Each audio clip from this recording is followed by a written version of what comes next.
My name is Azza Abdalla. I was born in Providence, Rhode Island. The most common health issues that I address in my practice typically involve pelvic pain, abnormal uterine bleeding or abnormal periods, typically issues with fertility where women have been trying for a long time to conceive but haven't been successful.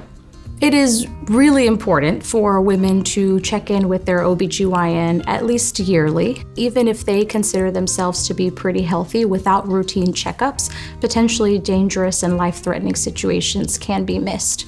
The preventative care services that I provide center around cervical cancer screening, so routine Pap tests, HPV testing. We also offer sexually transmitted infection testing.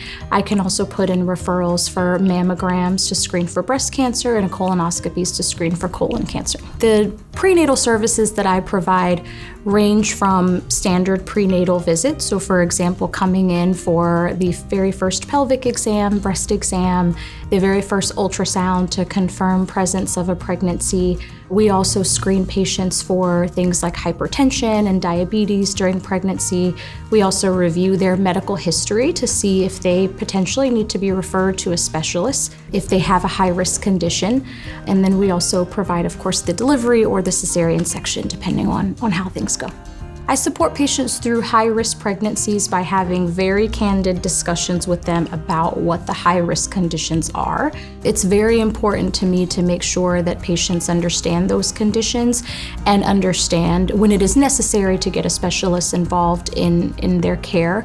I feel very rewarded as an OB-GYN because you are one of the very, very few healthcare professionals that gets to be involved in one of the most intimate processes of someone's life. Whether that be a surgical procedure or having a child for the first time, most people would say that that's the most memorable day of their lives, and it is really exciting to be able to be a part of that.